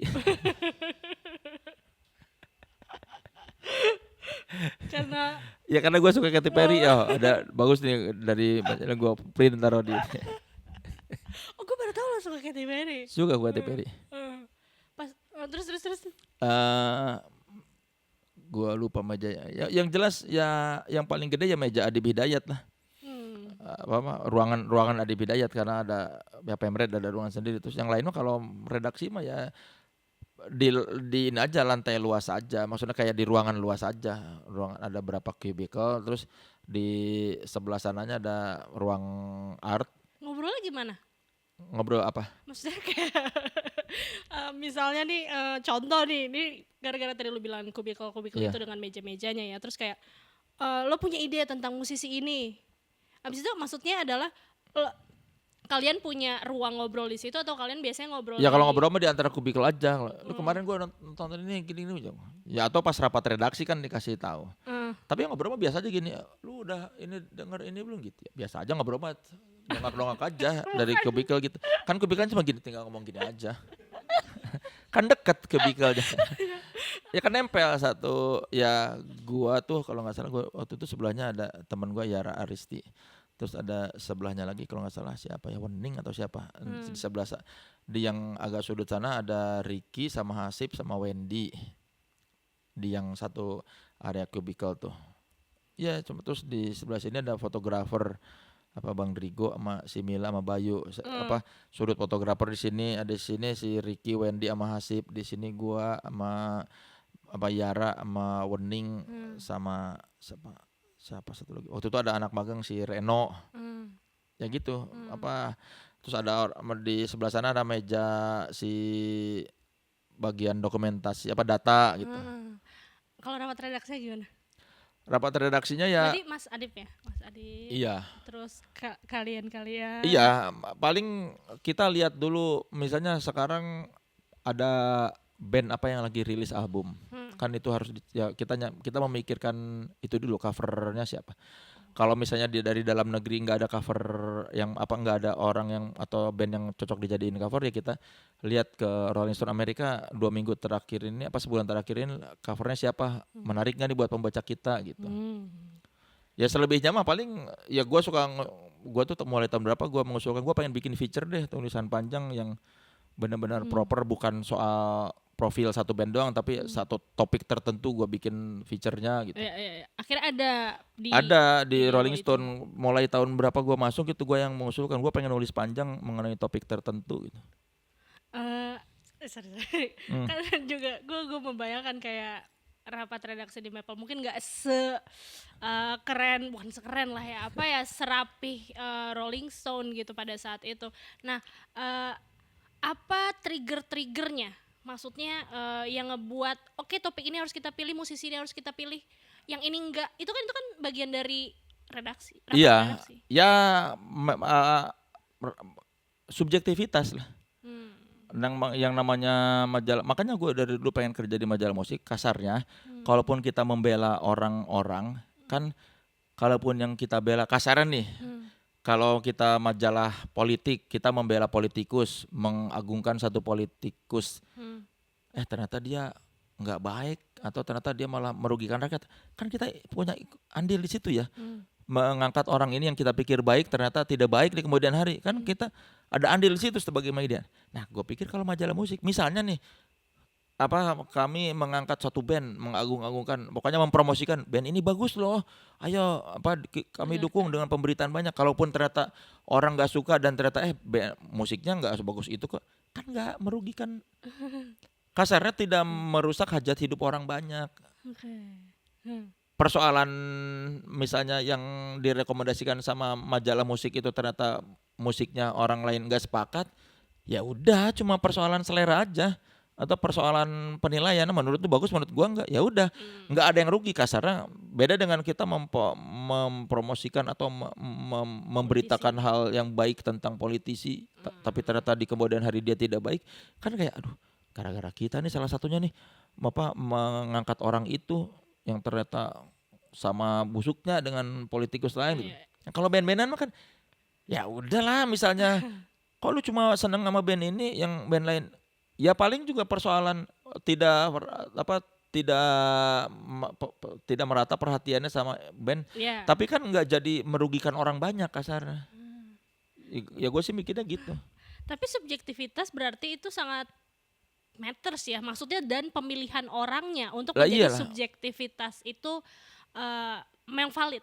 Iyalah, bohong kalau objektif. Ya mungkin kalau kayak objektif tuh kalau misalnya udah ternyata band ini meskipun menurut kita nggak bagus tapi dia udah orang banyak mengenal, ya udah kita angkat aja. Tapi semata-mata karena memang pengen tahu nih gimana nih cerita mengenai band itu, bukan karena menurut gue ini bagus jadi perlu dikasih porsi banyak di majalah gitu. Tapi ya gitu, ada kasus-kasus kayak misalnya ini udah rame nih, kita perlu bahas kayaknya, ya udah. Ada persinggungan besar gak? Persinggungan tuh paling kayak ini aja, soal iklan paling gitu-gitu. Kalau masalah sama ya tapi. Iya, klasik itu mah. Kalau redaksi mah relatif ini kok relatif nggak pernah ada yang persinggungan yang terlalu ini. Kayak dari referensi kan pasti juga beda. Iya, makanya kan nanti misalnya ada karena makanya kan jadi berwarna karena setiap orang punya, Ricky lebih ke metal, ya Ricky dan Wendy lebih ke metal, Hasib kan lebih ke yang obscure yang indie-indian, terus ya kalau gua lebih ke lokal yang mainstream dan ke jurnalistikannya, jadi mewarnai ya pada akhirnya kita yang mengusulkan, gue pengen nulis ini dong, gue pengen nulis ini gitu. Apa yang lo paling kangenin? Yang paling dikangenin ya paling ngelihat jadinya hasil majalahnya ada gitu aja kan, setelah kerja terus ini ada hasilnya ini bisa dipegang dilihat, terus kayak orang baca terus ngomong gue suka tulisan lu gini-gini, berarti yang kita buat ini ternyata bermanfaat buat orang, gitu aja. Ya.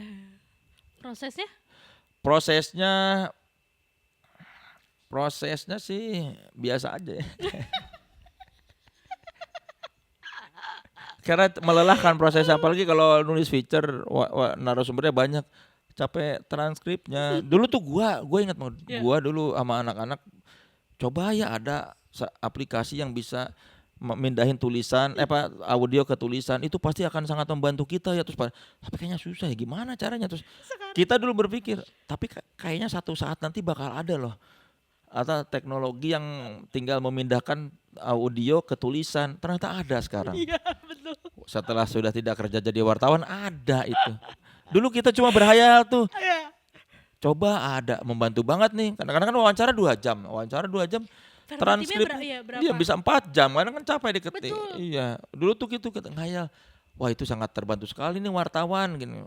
Ternyata sekarang ada. Iya. Udah gak jadi wartawan. Iya. Oke, dan di sela-sela itu lo ini ya ternyata kalau ada acara musik lo menjadi MC. Iya.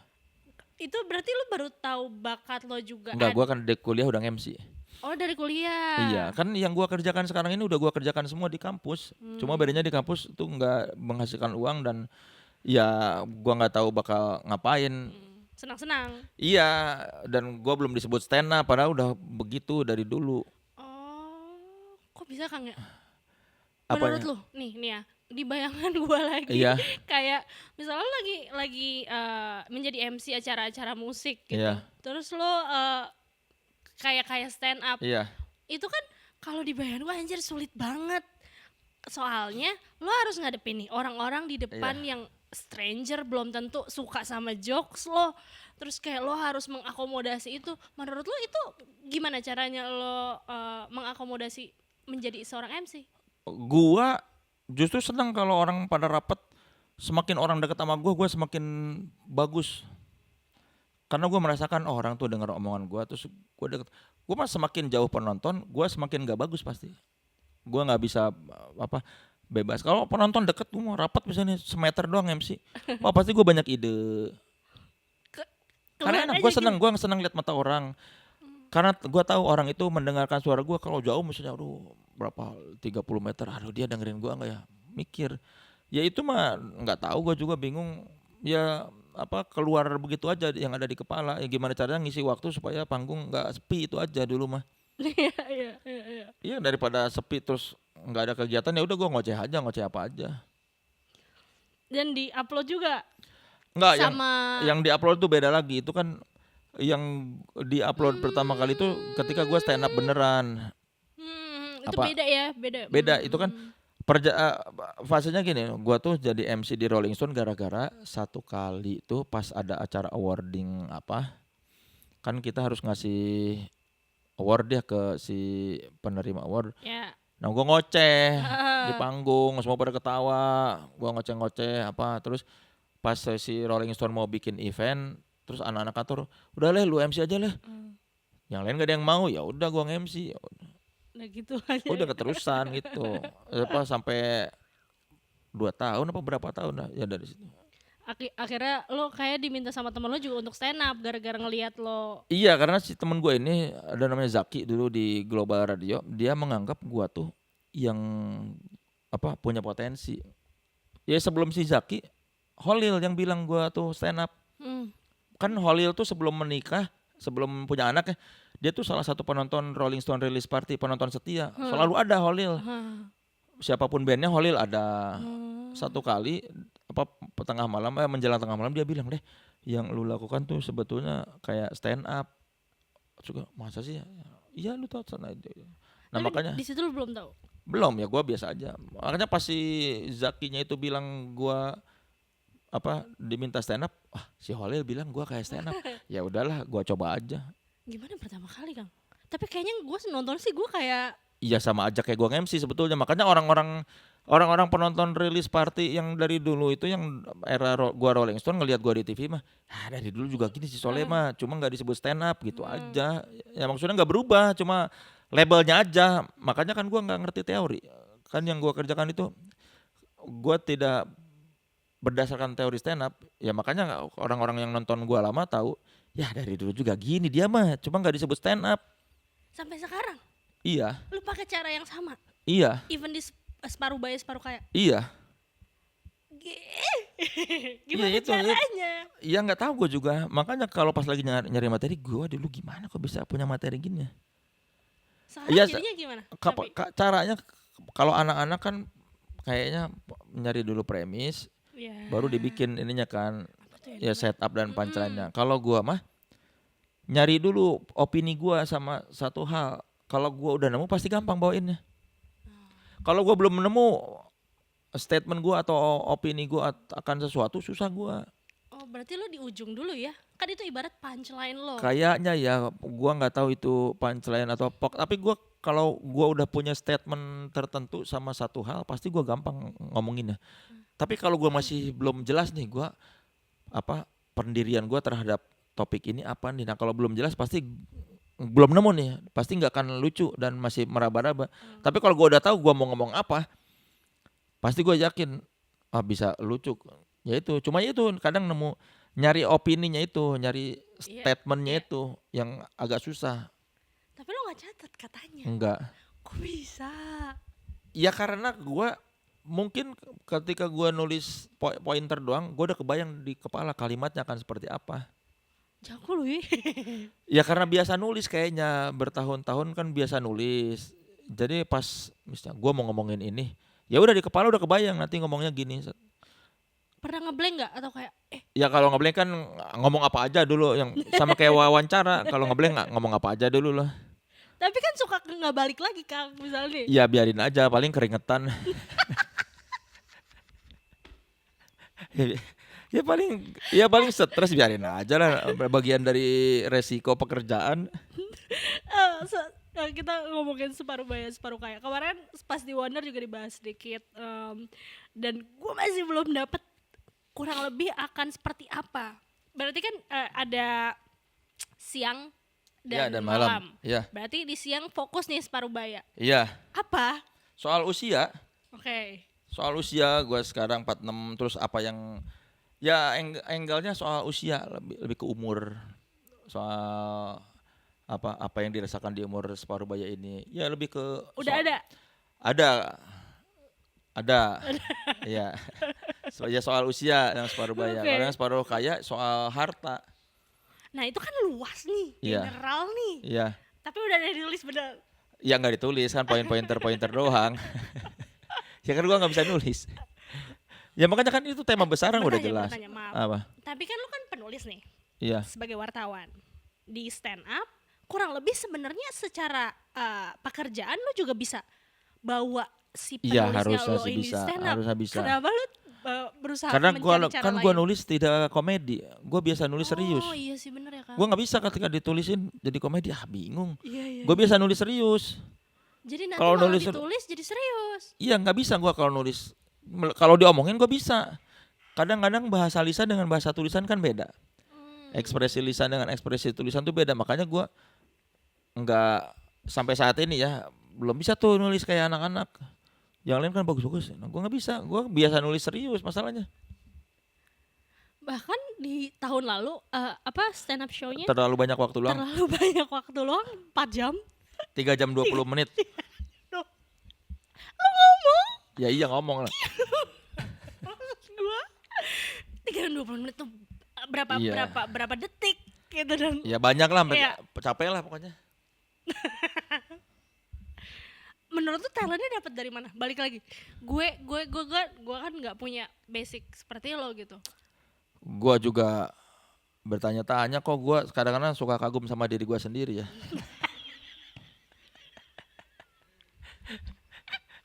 Kok bisa gitu, tapi ya nggak tahu. 3 jam 20 menit. Nggak tahu, gue juga nggak tahu. Iya, Nggak iya. tahu. Gue ya nggak tahu gue juga. Gue mah sebetulnya asal AC-nya dingin dan penonton kelihatan pasti gue lucu. Gue cuma punya permintaan, gue mah cuma satu kalau manggung: AC dingin, penonton kelihatan, dan audio gue enak. Berarti kalau kayak Panji yang di Nah makanya gue nggak akan bisa kayaknya kayak Panji gitu di ini. Plus gue nggak akan ada yang mau beli 10.000 tiket. Sadar diri aja lah, nggak usah kita terlalu ini. Tidak semua orang harus seperti Panji ya. Semua orang kan punya jalan masing-masing. Udah jalan gua yang 900-an orang aja udah cukup. Ya nggak bisa gua, kalau gua mah itu syaratnya satu. Kalau mau stand up, monitor gua jelas, gua bisa mendengar suara gua. Gua tidak. Ini monitor audio. Iya, makanya gua kan tadi dengar ini apa. Yang penting monitor gua jelas. Kalau di panggung gue denger suara gue, monitor panggung jelas, dingin, dan penonton kelihatan, udah. Pasti gue bisa ngelucu. Kalau misalnya udah datang, gerah, wah pasti ciri-ciri gue nggak akan lucu tuh. Kalau misalnya ada job terus, wah gerah nih. Terus gue ngomong kok nggak kedengeran, monitor nggak ada, gue harus teriak-teriak, wah pasti gue nggak lucu. Ini kan gerah nih Kang. Tapi lu masih Tapi lucu kan sih. nggak ngelucu. Kan ini bukan mau ngelucu, kan gue diwawancara, bukan disuruh melucu. Kan ini kedengeran nih. Iya betul. Tapi gue setuju. Ini tuh membantu banget. Iya. Kadang tuh kalau nggak ada ini, gue juga jadinya tuh fokusnya ke mana-mana ya. Iya, dengan monitor jelas minimal kita tahu bahwa orang denger omongan gua gitu. Jadi nggak satu masalah teratasi lah. Betul, insecure juga ya? Insecure ke orang denger apa enggak gitu. Oh. Denger nggak sih orang? Jadinya malah kepikiran, orang denger nggak ya? Jadi malah mikirin itu kan, orang denger nggak sih yang di belakang gitu. Iya. Takutnya kalau orang nggak denger nanti gua ngomong, dia nggak nyampe nggak ngerti maksud gue, jadi gue jelek penampilannya, lebih ke situ sih insecure-nya. Dari ketidaktahuan lo yang tadi lo sampaikan, apa yang lo siapkan untuk separuh baya separuh kaya? Ya pointer aja. Gue nanti ngomong gini, nanti dicoba dulu lah sekali, nanti gue mau open mic sama Abdel. Bukannya udah? Itu kan baru yang buat sesi malam. Sesi siang, yang sesi Ya, malam sesi belum. malam Iya, belum. nanti yang Dicoba. sesi siang udah lucu lah, lumayan lah, dapet lah sejam kayaknya. Kan bukannya 2 jam? Kan 2 jam tuh total acara. Oh ya. Minimal stand up-nya kan harus sejam guanya. Ya kalau sejam di open mic biasanya jadi lebih dikit gitu. Ya. Yang separuh kaya lo belum open mic nih, baru mau. Iya, open mic. baru gua tulis poin-poinnya. Nanti baru ketahuan berapa menitnya cukupnya atau enggak. Ya kalau masih kurang mungkin harus latihan lagi sekali lagi sebelum show-nya tanggal 13 nanti. Iya, 13 Desember Di Geraha Bakti Budaya Taman Ismail Marzuki.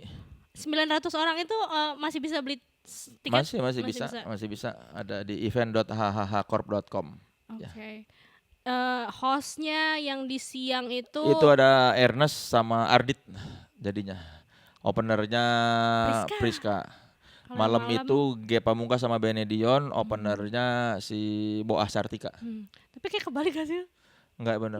Yang malam Boah yang hostnya kayaknya. Hostnya benar diganti karena diganti. Ernest besoknya mau tampil jadi dia minta siang MC-nya. Ya nggak usah terlalu dipikirin itu ya, kan yang penting ngeliat guanya. Soalnya sejauh ini ternyata orang-orang dikasih apapun nggak peduli kayaknya penuh. Iya. Yang penting ngeliat guanya. Iya, betul, Berapa kali gua spesial gua bikin apa-apa sebelum ini orang kayaknya nggak terlalu peduli. Ya udah makanya gua bilang sekarang mah gua satu aja openernya, udah nggak usah banyak-banyak. By the way, salah satu yang kayaknya tuh membuat environment ini selalu menyenangkan ya di stand up, kayak juga karena HH Corp. Gue tuh merasa kayak environment HH Corp tuh menyenangkan dan sangat terbuka ya untuk opini stand up-nya. Iya, dan si HH Corp ini kan benar-benar orang-orang yang cinta stand up dan cinta film ya. Ya memang orang-orangnya penuh passion. Kok gue gini ya, sorry. Tiba-tiba gue punya kepikiran gara-gara tadi ngomongin stand up, terus kita juga sempat ngomongin musik, dan lo di Fixtape pernah ngomongin soal Kunto Aji, ngomongin soal di komunitas ya, dia iri ngeliat komunitas stand up kok bisa guyub ya. Nah aku juga punya bukan statement ya, tapi punya pandangan yang serupa. Kayak wow, stand up comedy walaupun kayak salah satu industri yang masih baru, tapi tuh guyupnya tuh sangat membantu satu sama lain di komunitas tersebut. Mungkin apa karena musik itu sudah dari lama, jadi sudah banyak orang yang berkecimpung di dalam ya, gimana ya Kang? Enggak, kayaknya kalau musisi kan udah pada jadi nih. Agak susah kayaknya kalau dikumpulin buat ini dalam satu komunitas nongkrong bareng. Plus mereka kan rata-rata musisi ya kasarnya bisa membuat karya tanpa bantuan orang luar. Misalnya band ya udah dengan bandnya aja, dia nggak butuh orang lain buat membuat karya. Kalau komika dia perlu orang lain, perlu warga, perlu penonton buat ngetes materi gue bagus nggak sih, materi gue lucu apa enggak. Nah kalau musisi kan dia bikin dulu karya, bikin lagu, bikin album, keluarin, baru musisi itu tahu orang ternyata suka atau enggak sama karyanya. Kalau komika kan ngetes dulu biar orang udah ketahuan nih, ya berarti udah aman nih materi ini, ya udah itu materi yang jadi. Kalau musisi kan bikin sendiri baru ketahuan setelah jadi. Nah, kalau komika kan masih bikin sambil ngecek orang suka nggak, bikin gitu. Plus ya menurut gua kenapa ini kan kayaknya cuma di Indonesia stand up guyub seperti ini. Karena kalau di luar, gue ingat banget dulu omongan Ramon Papana, tau nggak Ramon Papana? Dia waktu awal-awal stand up gue ingat banget tuh kita ada job korporat bareng job di kampus atau anak-anak stand up. Terus dia ngomong gini, sekarang aja masih pada komunitas guyub-guyub, nanti kalau udah terkenal mah masing-masing nggak akan kayak gini. Dia bilang gitu, gue ingat banget tuh 2012 kalau nggak salah dia ngomong gitu. Tunggu aja, soalnya kan nature-nya stand up comedy ini egois, orangnya kan sendiri-sendiri. Ternyata udah berapa belas tahun malah makin solid. Ya selain itu juga gue rasa gara-gara Ajis Doa Ibu ya. Gue sih punya keyakinan si komunitas ini makin solid gara-gara si Ajis tuh sebagai presiden bagus dia mengelola komunitas ini. Kan udah jadi ormas sebetulnya. Secara badan hukum ormas stand up Indo itu. Oh menarik. Iya. Oh gitu. Ormas, badan hukumnya ormas si stand up Indo ini benar. Jadi ormas ini, iya stand up Indo itu. Dia Ajis bagus, dia apa punya visi dia terhadap organisasi ini. Jadi dia pinter ya dari sekian banyak presiden kan baru kali ini baru pas dibawa ke kepemimpinan Ajis makin solid dan punya kayak daya tarik di luar makin kenceng kan. Terus dia sampai punya produk-produk yang komersil misalnya kan bikin event bikin berarti butuh Ajis doa ibunya ya di musik. Iya, cuma agak susah kan kalau anak-anak stand up kan dari nol, banyak yang dari nol kan. Ya apalagi yang junior memulainya dari nol, butuh komunitas buat bertumbuh. Sedangkan musisi kan sebetulnya relatif ya itu tadi yang gue bilang, buat berkarya tidak butuh orang lain. Asal dia punya teman-teman satu visi bisa berkarya. Nah, masalahnya ketika karya itu keluar baru mereka butuh orang lain. Gitu kan. Punya karya dulu baru butuh orang lain. Kalau komika nggak bisa. Komika tuh butuh orang lain dari sejak penciptaan karya. Iya musisi makan asal dia punya teman satu band, punya engineer, udah punya kru, udah aman maksudnya. Lingkungannya kecil dulu, dia bisa bikin karya. Dia nggak perlu bantuan orang luar. Kasarnya gitu ya. Kalau komika butuh. Pengen tahu orang menganggap lawakan dia lucu atau enggak ya harus dites ke penonton. Nggak bisa dia sendiri terus ya udahlah nanti.